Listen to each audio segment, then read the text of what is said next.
Jayan Sinha ji, my friend Swami Mitrananda ji, and all the respected senior dignitaries present on the occasion. It is indeed a moment of pride for us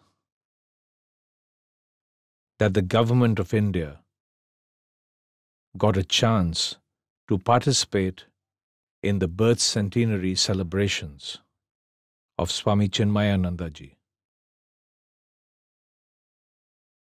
I believe that all the programs undertaken by the Chinmaya mission and by spiritual-minded people during the centenary year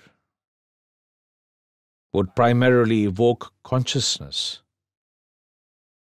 of people and also cater to elite youths to connect them to the cultural heritage of our country.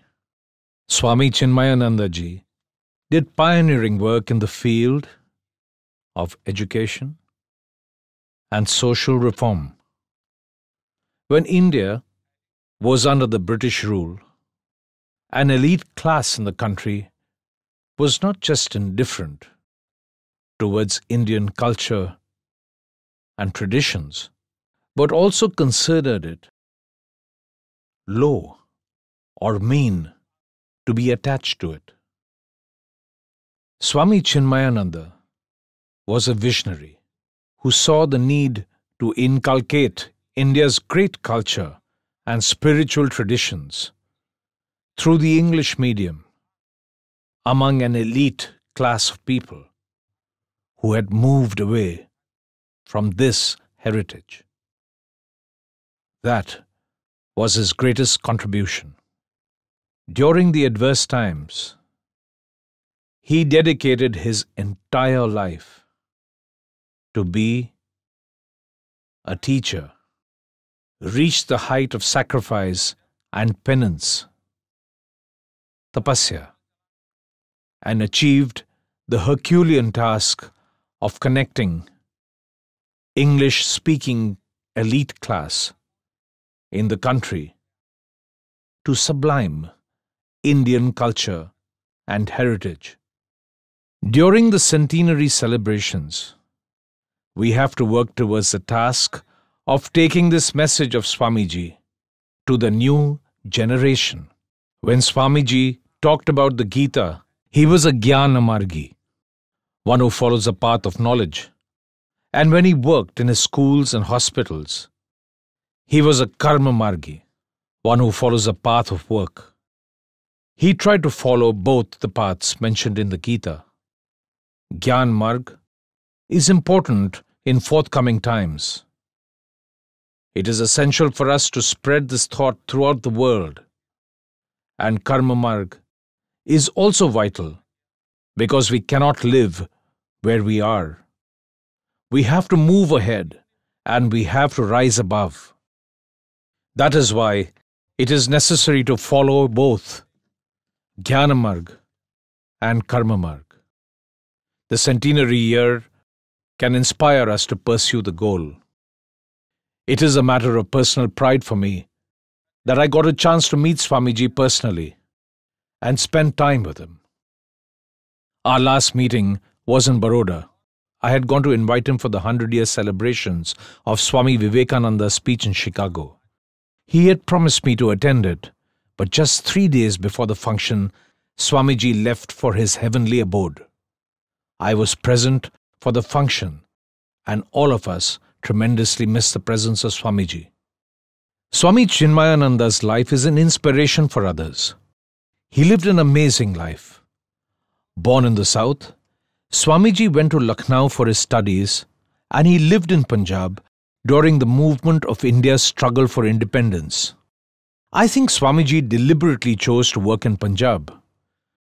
Swamiji was involved in an underground movement and he would have got caught easily in Kerala or Tamil Nadu because there he could stand out because of his height. In Punjab, he could easily mix with all. That is why he chose to be in Punjab when he was underground. In Punjab, everybody was tall, and Swamiji did not look different from them.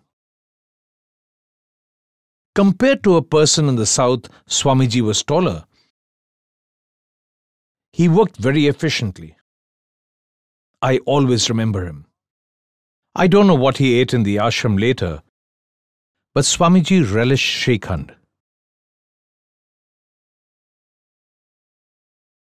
Swamiji was a visionary. He wrote an article in 1963 in which he expressed his agony over the plight of Hindu society. He was extremely worried about the Saudi state. What will happen if the society continues to be in the same condition, and what would be the future of such a society? Such thoughts pained him, and that gave birth to a thought. Later, Dada Saheb Apte went to him. They had a long discussion, and that led to the establishment of Vishwa Hindu Parishad, VHP, in 1964. As the founder president of the organization, he guided the organization. The Parishad raised two important points at that time, and I think they are valid and vital even today. Swamiji gave the mantra, Hindu Sarve Sahodarah. All Hindus are brothers. And the second thought was, Na Hindu Pateto Bhavet. No Hindu is downtrodden and degraded. The mantra was given in the wake of the spread of the disease of discrimination in the society on the basis of caste, creed, and power. The society immediately accepts if the message comes from a spiritual guru. I believe that if the mantras are taken forward in the right spirit, we can get rid of all the evils and all the difficulties that have emerged in the society. When he held his first Jnana Yagya in Pune, he surprised everybody by inviting for the Yagya people from that section of society whom the society did not accept so far. It happened in 1953. Swamiji dared to do that. The person may be a Dalit or downtrodden, but even he has a right to join in the flow of knowledge. These things are unique. Today, it may appear simple and easy, but at that time it was quite unusual. It was difficult to work in a society that was heavily influenced by customs and traditions. Swamiji took some bold steps. He called himself teacher throughout his life. His biggest contribution is that he has given thousands of teachers to the country. The teachers who are leading the lives of sacrifice and penance follow Jnana Marga and are trying to connect every human being and every human soul to the great heritage of India.